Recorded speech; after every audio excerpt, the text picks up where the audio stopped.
কিন্তু ভাই এই যে মানে গাজা এক জায়গা থেকে আরেকজন লোক এত মানুষগুলা মানে এভাবে চল মানে ইয়া করাইতেছে মানে ভাই আপনার তো কোনো বুঝছেন? জিনিস তো মানে যুক্তিতে খাটতেছে না, ফ্যাক্টের সাথে মিলতেছে না তো। আপনার কোনো কথা তো ফ্যাক্টের সাথে মিলতেছে না। সবকিছু আপনার কথা সবকিছু শুনে মনে হইতেছে আপনি ওই প্রপাগান্ডা শুইনা শুইনা মানে বিভিন্ন নিউজ মিডিয়াতে যে প্রপাগান্ডা গুলা শুনছেন, এগুলা শুনে আপনার যে ধারণা তৈরি হয়েছে। ঠিক আছে, আপনি মানে মানবিক ভাবে চিন্তা করার চেষ্টা করতেছেন, সেটা ঠিক আছে, কিন্তু ভাই আপনার তো ফ্যাক্ট চেক করতে হবে। আমি তো ফ্যাক্ট পাইতেছি না। গাজার পক্ষে তো আমি ফ্যাক্ট পাইতেছি না। হ্যাঁ, গাজাতে অনেক মানুষ মারা যাচ্ছে, এটা সত্য, কিন্তু এটার জন্য তো ভাই হামাস দায়ী। এখানে তো ইসরায়েলকে দোষ দিয়ে লাভ নাই। ইসরায়েল কেন এটার দায়িত্ব নিবে? এটাই তো, কিন্তু আমাদের মানবিক ভাবে আমরা তো আলাদাভাবে দেখতে হবে না ভাই? মানবিক ভাবে মানবিক ভাবে একটা কাজই করণ যায় এখন ভাই।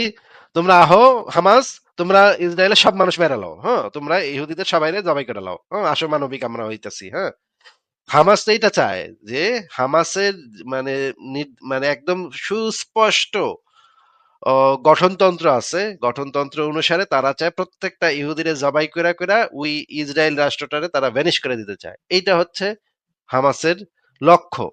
এখন আমরা যদি মানবিক হইয়া বলি আরে আরে কত গাজার বাসী কত মারা যাচ্ছে, চলো আমরা মানবিক হই, হ্যাঁ আসো হামাসরা তোমরা সবাই মানে মানে চাপাতি চুপাতি লয়ে আসো, আমরা খুলে দিতেছি, দরজা খুলে দিতেছি, তোমরা ইসরায়েলের দিকে জবাই করা শুরু করো। ভাই তাহলে তো ভাই ম্যাসাকার হয়ে যাবে।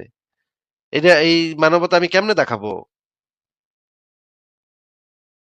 আপনি বলেন তো যে হামাসের কাছে যদি অস্ত্র থাকতো তাহলে ইসরায়েলের একটা মানুষের জীবিত থাকতো? হ্যাঁ ভাই।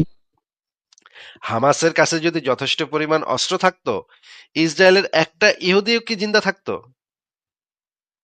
না ভাই, ইহুদি তো ওরা তো আপনার কি যে 7 অক্টোবরে আমি সম্ভবত আপনাকে এই হামলা গ্যারান্টি দিতে পারি, হামাসের কাছে যদি ক্ষমতা থাকতো, ইসরায়েলের একটা ইহুদির একটা চুলও কোথাও খুঁজে পাওয়া যেত না। একটা চুল সুদ্ধা উড়ায় দিত। কিন্তু হ্যাঁ এটাই তো। ইসরায়েলের কাছে সেই ক্ষমতা আছে। ইসরায়েলের কাছে সেই ক্ষমতা থাকার পরেও তারা গাজাতে সবাইরে মাইরা তো ফেলতেছে না, ওয়াইপ আউট তো করতেছে না। তারা লিফলেট পাঠাইতেছে, লিফলেট পাঠানোর পরে যদি তারা না যায় তখন তো কি করার আছে, সেখানে বোম মারতেছে তারা। এখন এইখানে একটাই কাজ, মানবতার কাজ একটাই করার আছে ভাই, ইসরায়েলের সৈন্যদের থামায় দাও, তোমরা দরজা খুলে দাও। হ্যাঁ, এখন গাজা মানে হামাস দুইকা একটা একটা করে জবাই করুক, এইটা করা যায় ভাই। এটা এখন করতে চান কিনা আপনি বলেন? আপনি যদি এই সলিউশন চান এই এই সমস্যার, আপনার এত খারাপ লাগতেছে গাজাবাসীর আচ্ছা, জন্য, ঠিক আছে, তবে তাহলে আমরা তবে করি, আরেকটা চলেন ইহুদিদেরকে ম্যাসাকার করি, চলেন। তবে ভাই আরেকটা কথা প্রশ্ন ছিল আপনার, এই যে আপনার রোজার মাসে সম্ভবত ওই যে মুসলমানদের রোজার মাসে, তবে কিছু মানে বন্দি কিছু ছাড়ছেন, তবে তবে গাজার মধ্যে একটা অনুষ্ঠানের মতন কইরা, তো ওখানে মানে হামাস গুলা খুব মানে গাজ মাজনা করা করলো তাদের, মানে কিতা করলো এগুলা তো করলো, কিন্তু এখানে এসে বুম পারলো না কেন ইহুদিরা, মানে এই ইসরায়েল কেন বুম পারলো না? এত এতগুলা মানে হামাস এখানে একসাথে ধরলা হয়েছে, এটা তো আমার প্রশ্ন। না, এটা তো আমি জানি না, কিন্তু মানে হয়তো তারা খবর না, পায় নাই বা তাদের ইয়া ছিল না, না, এই যে ইনফরমেশন মানে ছিল লাইভ না। শো করছে, লাইভ শো করে তারা মানে ট্রান্সফার করছে, বা মানে কিভাবে লেখা সাইন করে মানে আপনার ট্রান্সফার হাতের মধ্যে দিয়ে দিছে যে না তোমার বন্দিগুলা নিয়ে নাও, এভাবে করছে। তো এই সময় কেড়ে বুমটা ওই জায়গায় ফাললো না, মানে এত হামাস একসাথে দলা হইয়া এরকম এখানে আয়োজন তো টায়োজন বোম ফেললে করছে। তো তাহলে হোস্টেজরাও তো মারা যেত, এটা তো হয়তো তারা সিদ্ধান্ত নিছে। না, আমি এটা জানি ওইভাবে না ভাই। ওইভাবে অ্যাকশন করলো না কেন, গুলাগুলি করে হোক যেভাবে হোক এদেরকে ফিনিশ করে দিত। না, ওইখানে ঢোকা খুবই মুশকিল। ওইখানে ঢুকলে আপনি দেখবেন অনেক মানে বস্তি আছে, সেই বস্তিতে লিডার থাকে, হ্যাঁ। আপনি বস্তিতে পুলিশও ঢুকতে পারে না, পুলিশও ওই বস্তিতে ঢুকতে সাহস পায় না, ডরায়, বলে ওই বস্তিতে ঢুকলে ওই লিডারে অ্যারেস্ট করতে নিলে বস্তিবাসী মিল্লা থালা বাসন মাইরা কাচের বোতল মাইরা পুলিশের একেবারে হতাহত করে ফেলাবে। গাজাবাসী গাজাতে যদি ঢুকতো ইসরায়েলের বাহিনী, যদি সেইভাবে অনেক পরিকল্পনা না করে ঢুকে, তাহলে তো মানে সৈন্যদের কি মেরে ফেলবে, পিটায় মেরে ফেলবে। এরকম ঘটনা অনেকবার ঘটছে। ঠিক আছে সিয়াম ভাই, আজকে আপনাকে বিদায় জানাই, আপনি এগুলো নিয়ে চিন্তা করেন, হ্যাঁ। না ভাই, চিন্তা কিছু করার নাই, কিছু মানবিক ভাবে কিছু চিন্তা করি, এটাই আর কিছু না। আচ্ছা, ঠিক ঠিক আছে, আছে ভাই। ভালো থাকেন। আহ আবার কথা হবে নিশ্চয়ই। পরের জনকে যুক্ত করি। টি খান আপনাকে যুক্ত করা আছে, টি খান আপনি বলেন। জি, আসসালামু আলাইকুম ভাইয়া। কথা শুনতে পাচ্ছেন? হ্যাঁ, শুনতে পাচ্ছি, বলেন। জি ভাইয়া, ফার্স্টে মানে আমার কোশ্চেন অন্য একটা ছিল, সেটাও করব। বাট একটু আগে মানে আগের ভাইয়ের সাথে যেটা নিয়ে কথা বললেন যে মানে আমি গুগল ম্যাপে সার্চ দিলাম অ্যাকচুয়ালি। আমিও অ্যাকচুয়ালি মানে এখন বাংলাদেশে থাকি না। তো এখানে এইসব জায়গায় সাধারণত যেটা হয় যে রিভিউ গুলা দেখে আপনি সাধারণত ভিডিও দেখে তো আর বিচার করতে পারেন না যে ওইখানে এখন রেস্টুরেন্টটা কিভাবে চলতেছে, কারণ ভিডিওটা তারা আপলোড করতেছে। না, এটা না, আপনি ভিডিও যদি অবশ্যই ভিডিও যদি বাংলাদেশেও তো লাইভ এটা ভিডিও যদি এটা লাইভ ভিডিও যদি মানে যারা খাইছে তারা যখন পোস্ট করে ভিডিওগুলা ট্যাগ করে যখন পোস্ট করে তখন তারা খাওয়ার মুহূর্তেই ভিডিও করে এবং খাওয়ার মুহূর্তেই ভিডিও করে ট্যাগ করে পোস্ট করে। দেখতে হবে সেই ভিডিও পোস্ট করার ডেটটা কবে। ডেটটা যদি ম্যাচ করে এবং আমি তো অনেকগুলা ভিডিও দেখছি। একটা দুইটা তো না। হ্যাঁ? আমি তো হ্যাঁ, সেখানে আমিও জাস্ট রেস্টুরেন্ট আপনি বলার একটার পরেই পর আমি একটা ফার্স্ট টাইম জিনিসটা সার্চ দিলাম একটার পর অ্যাকচুয়ালি। একটা একটার পর একটা রেস্টুরেন্ট দেখতেছি ওপেন ওপেন ওপেন ওপেন অনেকগুলা রেস্টুরেন্ট ওপেন তারপরে আমি মেনুতে এখানে ঢুকতেছি এখন নর্মালি মেনুতে ঢুইকা শুধুমাত্র একটু যে টিখান ভাই যা যায় যে কথা শুনে নেন শুধুমাত্র কথা শুনে নেন কথা শুনে নেন মানে আমি তো তাদের আমারটা তো বলা শেষ হয় না ভাইয়া, তার আগেই না বলতেছেন তাহলে আপনি, আমারটাও তো হ্যাঁ শেষ আমি করতে তার আগেই দিবেন। বলতেছি তার আগেই বলতেছি তাহলে আমারটা তো শেষ করতে দিলেন না ভাইয়া। না আপনারটা তাহলে শেষ আপনারটা শেষ করতে হবে না তো আপনারটা যে শেষ করতে আমি দিবই আপনাকে তো এরকম কোনো আমি গ্যারান্টি দিইনি তো আপনি তো এখানে এসে কথা বলতে পারতেছেন সেটা আপনার জন্য একটা প্রিভিলেজ এটা আপনার কোনো অধিকার না তো এমন ভাবে কথা বলতেছেন যেন এটা আপনার অধিকার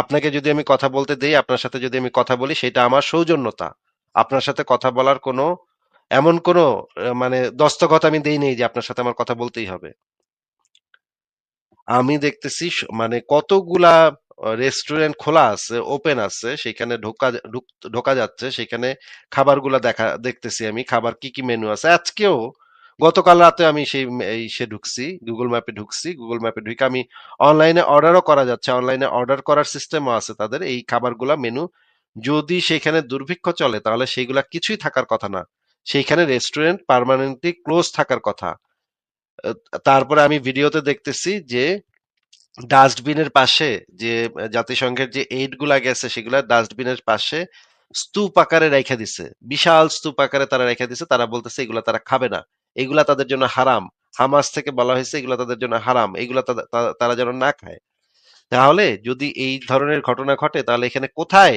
মানে দুর্ভিক্ষটা যে চলতেছে সেটা কোথায় চলতেছে হ্যাঁ এবার বলেন হ্যাঁ, ওকে ভাইয়া। তো অ্যাকচুয়ালি হ্যাঁ, আপনি মিউট করে রাখছিলেন। এখন মানে যেখানে আপনি বলতেছেন যে আপনার কথা শেষ করার আগে কথা বলা যাবে না, সেখানে তো অবশ্যই যার মানে অতিথি যাকে আপনি যার সাইন দিয়ে রাখছেন অতিথি, তারও তো সেরকম রুলস থাকার না কথা।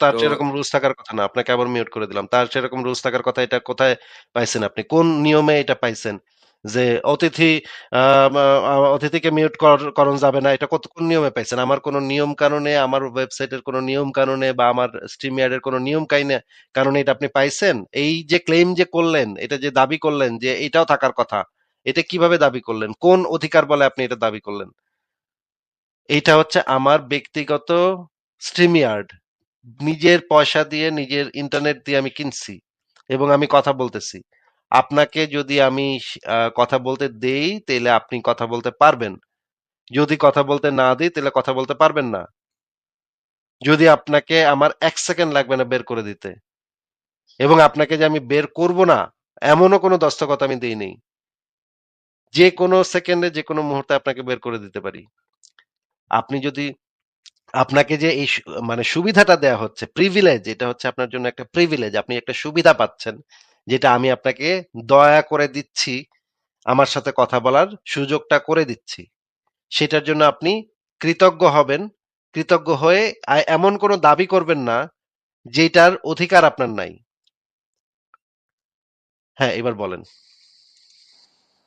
ওকে ভাইয়া, তাইলে তো অ্যাকচুয়ালি কিছু বলার নাই, কারণ আপনি ফেক ইনফরমেশন ওকে ছড়াচ্ছেন যে ঠিক আছে কারণে ঠিক আছে তাহলে বিদায় ফেক ইনফরমেশন ছড়াচ্ছে কিনা সেটা তো আমরা মানে কয়েকবার দেখাইছি ফেক ইনফরমেশন ছড়াচ্ছে কিনা সেটা তো মানে একদম সরাসরি দেখাই যাচ্ছে মানে ওদের মানে গুগল ম্যাপে ঢুকে সেখানে দেখা যাচ্ছে যে ওদের রেস্টুরেন্ট গুলা খোলা এরপর মুমিন মানবে না আর মুমিনের তো মানানো সম্ভব না আসলে ঠিক আছে পরে